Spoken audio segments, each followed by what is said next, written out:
しかけるとも断固と守れその正義進まぬ道は一つのみ10年の旅のように轟く歩調を受け継ぎて大行進の行くがなた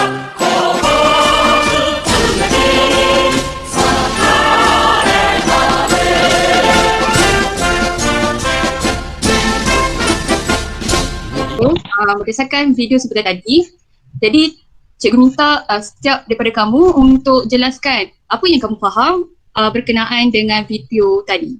Siapa nak mulakan dulu? Saya mulakan dulu. Zati. Zati. Okey, Zati. Okay. Daripada video yang dah dipaparkan tadi, apa yang saya faham, dia menunjukkan yang tentera Jepun dah masuki Sabah dan Sarawak daripada daripada cara yang berbeza lah, daripada darat, udara dan laut. Itu apa yang saya faham daripada video yang telah dipaparkan. Okey, seterusnya siapa pula lagi? Afika? Apa yang saya tengok dekat video tadi tu, macam mana cara Jepun masuk Tanah Melayu melalui 3 laluan, darat, laut dengan udara. Macam dekat darat, mereka guna lori, pengangkutan yang mereka guna basikal, jalan kaki. Lepas tu kalau laut guna kapal, kalau udara guna kapal terbang. Okey, Atira? Ya, saya cikgu. Okey, jelaskan. Video tadi yang saya nampak macam strategi cikgu, strategi Jepun masuk dalam Tanah Melayu. Jadinya mereka masuk dengan guna macam kawan-kawan cakap tadi. Basikal, jalan kaki, ada serangan udara juga. Baik. Okey, apa yang Atira katakan tadi tu betul. Video seperti tadi yang cikgu tayangkan adalah berkenaan dengan strategi tentera Jepun menyerang ke Tanah Melayu. Mereka ni menggunakan pelbagai strategi untuk menyerang. Dan dapat kamu lihat seperti tadi, mereka menggunakan pengangkutan darat seperti basikal, kereta kebal. Ada juga tentera Jepun yang berjalan kaki. Dan jadi cikgu nak jelaskan lebih terperinci berkaitan dengan bagaimana Tanah Melayu boleh jatuh kepada Jepun. Apa yang kamu faham bahawa Tanah Melayu ni jatuh dengan mudah disebabkan oleh salah perhitungan pihak British kerana mereka pada mula menyangkal kekuatan pasukan tentera Jepun ni. Sebenarnya, umum kamu ketahui, tentera Jepun ni dilatih khas untuk berperang di kawasan-kawasan di negeri-negeri tropika seperti di Taiwan dan selatan Indochina. Dan mereka juga diajar dengan menggunakan apa jua kenderaan seperti basikal yang dipaparkan dalam video tersebut untuk memudahkan gerakan serangan mereka. Dan antara sebab lain yang memudahkan lagi tentera Jepun untuk menyerang ke Tanah Melayu disebabkan oleh bantuan daripada Indochina Perancis yang membenarkan penggunaan pelabuhan dan lapangan terbang.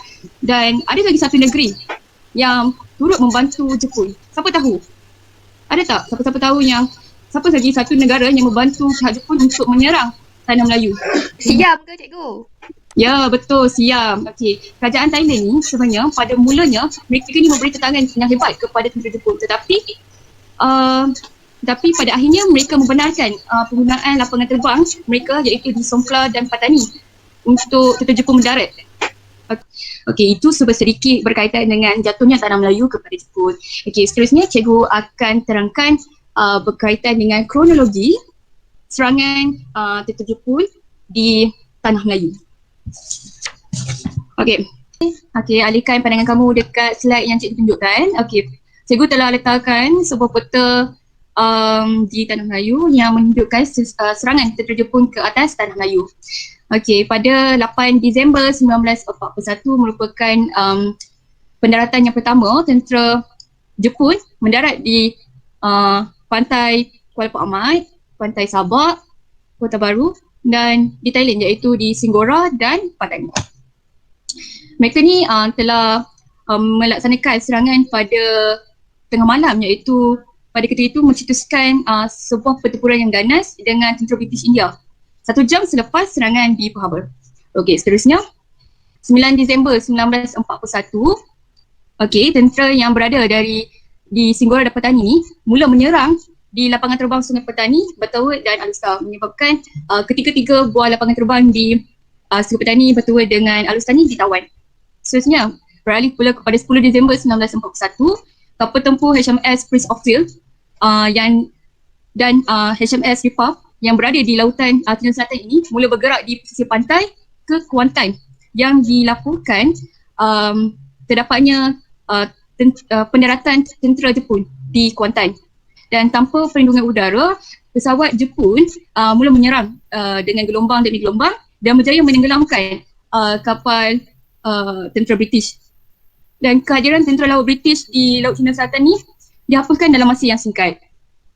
Tentera Jepun yang kemudiannya mendarat di Kota Baru, kamu nampak tak di Kota Baru ni dibahagikan kepada dua, iaitu satu bergerak ke arah pantai timur dan satu lagi bergerak ke arah selatan menuju ke Sungai Perak. Nampak tak anak murid cikgu? Nampak cikgu. Ada dua kan? Dua anak panah. Ya, Okey. cikgu. Nampak. Pada 11 Disember 1941, Jepun memulakan pengeboman di Pulau Pinang. Tentera yang berada di Singgora dan Petani tadi, kan mereka dah pecah dua di Jitra. Mereka akan berbagi iaitu berbagi kumpulan, iaitu satu akan menyerang di kawasan pantai barat Tanah Melayu dan satu lagi kumpulan akan bergerak ke selatan bersama dengan kumpulan yang bergerak dari Kota Baru tadi. Pada 12 Disember 1941, Jitra dan Alustar terjatuh ke tangan Jepun dan pihak British terpaksa berundur ke selatan. Yang kamu nampak ni, yang kuning-kuning ni merupakan kubu tentera British. Dan pada 7 Oktober dan kemudian pada 10 September 1941 hingga 2 Januari 1942 berlakunya satu tetangan yang sengit terhadap kemarahan tentera Jepun dalam pertempuran Kampar yang berlangsung 3 hari 3 malam sebelum pihak British terpaksa berundur sekali lagi. Dan 7 Januari 1942, dua pasukan brigade dari bahagian infanteri India ke-11 telah dipintas dalam pertempuran Slim River, Slim River, lantas membuka laluan tentera Jepun ke Kuala Lumpur iaitu ibu kota Malaya pada ketika itu. Pada 14 Januari 1942, tentera Imperial Australia yang bergerak menuju ke utara dari Segamat ke Gemas bertemu dengan pasukan tentera Jepun yang sedang marah. 15 Januari 1942, sebuah divisi kelima Jepun yang merupakan pasukan utama tentera Jepun tiba dan memaksa tentera Imperial Australia kembali ke Segamat yang dikenal sebagai pertempuran Noir. 31 Januari 1942, seluruh tanah Melayu telah jatuh ke tangan Jepun. Itu adalah sedikit berkaitan dengan kronologi serangan Jepun terhadap tanah Melayu. Seterusnya kita pergi pula ke serangan Jepun di Sabah dan Sarawak. Seterusnya cikgu akan menerangkan kepada kamu arah kemarahan tentera Jepun di Sarawak dan Sabah. Tentera Jepun yang berlepas dari Teluk Cam Ranh iaitu di Vietnam mula mendarat di Miri. Di Miri ni tentera Jepun akan berpecah dua. Satu pergi ke Sarawak dan satu akan pergi ke Sabah. Jepun yang berada di Sarawak iaitu di Miri pada 16 Disember 1941 akan mula mengatur gerakan pasukannya ke Kuching pada 24 Disember 1941 dan seterusnya mereka akan pergi ke Sibu iaitu 27 Disember 1941. Manakala tentera Jepun yang menyerang terhadap Sabah, mereka akan mengatur gerakan daripada Miri ke Labuan iaitu pada 1 Januari 1942. Seterusnya ke Beaufort iaitu 5 Januari 1942 dan mereka marah lagi ke J-Sutton iaitu 9 Januari 1942 dan seterusnya iaitu lokasi terakhir mereka adalah 19 Januari 1942 dan ini menunjukkan bahawa tentera Jepun mula menguasai Sabah pada 19 Januari 1942 dan di Sarawak pada 27 Disember 1941.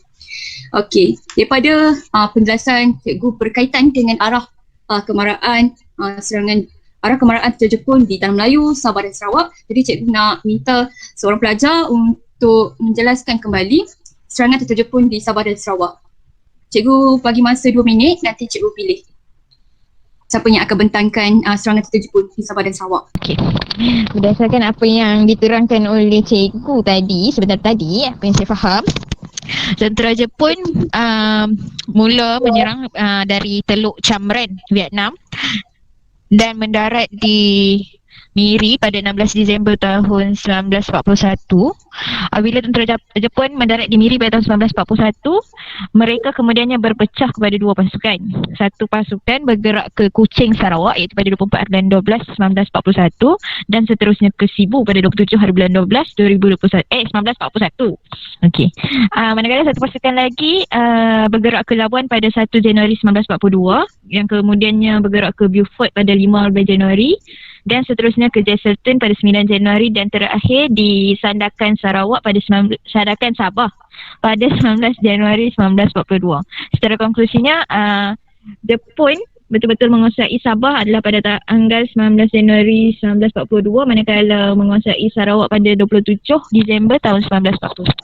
Berdasarkan daripada penerangan yang dibuat oleh Izzati, dapat cikgu katakan yang kamu betul-betul memahami apa penjelasan aktiviti pengajaran dan pembelajaran kita pada hari ini. Okay, baiklah. Kita akan tengok, tadi kita dah tengok arah kemarahan tentera Jepun di Tanah Melayu dan juga Sabah Sarawak atau dipanggil sebagai Borneo. Dan kita tengok pula kepada sebelum Jepun memasuki Tanah Melayu, sudah pasti ada satu cara yang mereka gunakan untuk memikat penduduk Tanah Melayu dan juga Sabah Sarawak. Jadinya apa contoh cara Jepun untuk memikat penduduk Tanah Melayu di Sabah dan juga Sabah Sarawak? Siapa-siapa boleh bagi contoh? Afika? Ya. Boleh bagi contoh apa cara Jepun cuba untuk memikat hati penduduk di negara kita? Diorang sebarkan propaganda. Okey, betul. Propaganda. Tadi cikgu ada sebutkan dah tentang pasukan perisik yang memasuki Tanah Melayu bermula pada lebih awal iaitu pada 3 bulan sebelum Jepun menyerang Tanah Melayu dan Sabah Sarawak melalui video yang kita tengok sebentar tadi. Jadi, kalau contohlah macam tentera Jepun dia masuk ke Tanah Melayu sudah seolah-olah macam kita nak masuk rumah orang, sudah pasti kita akan bagi salam dulu sebelum masuk. Jadi, begitulah juga dengan Jepun sebelum mereka masuk ke Tanah Melayu, cara mereka adalah dengan menghantar propaganda. Berdasarkan slide tadi, cikgu ada tunjuk tu, 1, 2 dan 3, mereka menyebar propaganda kepada seluruh penduduk Tanah Melayu supaya mereka tertarik dengan Jepun kerana Jepun seolah-olah mengadakan satu rancangan untuk menawan Tanah Melayu dengan mengambil hati penduduk terlebih dahulu. Kerana sebelum mereka menyerang, kerajaan British yang menawan Tanah Melayu pada ketika itu menggunakan cara yang agak kejam bagi mereka. Jadi Jepun datang sebagai penyelamat dalam kawasan Asia Raya. Okey, kita tengok yang nombor 4 dalam slide ada tentang pasukan perisik yang dihantar oleh Jepun. Yang gambar Yamashita Tomoyaki merupakan seorang general pegawai Jepun yang dihantar ke Tanah Melayu untuk menyerang Tanah Melayu pada ketika itu. Jadi, cikgu nak tanyalah, kenapa Jepun nak sangat serang Tanah Melayu sedangkan hasil perindustrian mereka cukup untuk menyara negara, tapi mereka masih hendak menyerang. Jadi faktor kedatangan Jepun ke Tanah Melayu kita tengok ada dua. Yang pertama adalah eksploitasi bahan mentah dan kepentingan strategik ketenteraan. Bagi eksploitasi bahan mentah, cikgu rasa Jepun dah macam cukup segalanya. Kerana sebelum itu mereka juga telah menyerang China untuk mendapatkan bahan mentah. Tetapi masih juga hendak menawan negara kita. Kenapa? Kita tengok kenapa Jepun nak eksploitasi bahan mentah. Yang pertama, Jepun telah melaksanakan dasar imperialisme mereka dan dasar pembaharuan Meiji yang membuka pintu untuk menawan Tanah Melayu supaya mereka dapat meluaskan tanah jajahannya. Yang kedua adalah keperluan industri yang sedang giat, iaitu mereka sangat memerlukan bahan mentah daripada negara-negara lain supaya proses perindustrian mereka menjadi lebih kukuh. Misalnya kita tengok dalam eksploitasi eksploitasi bahan mentah yang mereka mahukan, iaitu di Miri dan Lutong, mereka sangat perlukan sumber minyak dan kawasan-kawasan lain yang ada di Tanah Melayu, iaitu di kawasan Taiping dan Ipoh misalnya, mereka memerlukan biji timah dan juga arang batu di kawasan-kawasan lain, dan juga Pahang, di Rauk Pahang, mereka memerlukan emas. Disebabkan itulah mereka cuba untuk mengeksploitasi bahan mentah di negara kita. Kepentingan strategik ketenteraan merupakan satu faktor lain yang setelah mereka menawan pangkalan tentera laut British di Singapura yang sangat kukuh, mereka sebenarnya mempunyai niat lain, iaitu mereka ingin Singapura sebagai laluan minyak kepada bahagian Sumatera. Nampak tak dalam peta ni ada bahagian Sumatera? Jadinya mereka menawan Singapura dan ini merupakan jalan singkat untuk mereka ke Sumatera. Di Sumatera, mereka masih lagi mengeksploitasi bahan mentah yang lain iaitu telaga minyak. Kita tengok pula ke Pulau Borneo, macam arah kemarahan tadi ada di kawasan Sabah dan Sarawak. Sebelum ini bukanlah dalam negara kita, Sabah dan Sarawak, tetapi mereka diasingkan daripada tanah Melayu sebelum masuk ke dalam Malaysia. Artinya, di Sabah dan Sarawak mereka dikenali sebagai Pulau Borneo. Sebenarnya mereka cuba untuk menjalankan operasi di Pulau Jawa. Misalnya, kamu boleh tengok peta. Peta Pulau Borneo, Sabah, Sarawak dan Kalimantan berhampiran dengan kawasan Pulau Jawa yang mereka sendiri mempunyai operasi di kawasan tersebut. Jadinya, apa yang dapat cikgu katakan di sini, Jepun masih lagi menganggap bahawa mereka adalah satu kuasa yang kuat di Asia dan menjadi sebagai penyelamat untuk penduduk di tanah Melayu. Walau bagaimanapun, apa yang berlaku sebaliknya adalah sesuatu yang hitam dan amat menakutkan. Setakat itu saja untuk hari ini. Cuma cikgu nak tanya, boleh siapa-siapa bagi tahu balik tentang dua faktor yang menyebabkan Jepun menyerang tanah Melayu? Saya cikgu. Okey, Afika boleh? Yang pertama, Jepun nak eksploitasi bahan mentah. Yang kedua, kepentingan strategik ketenteraan. Boleh kamu bagi tahu apa jenis bahan mentah yang Jepun cuba eksploitasi? Macam dekat Taiping dengan Ipoh, macam cikgu cakap tadi, ada biji timah dengan arang batu. Dekat Pahang, emas. Lepas tu dekat Sarawak, petroleum.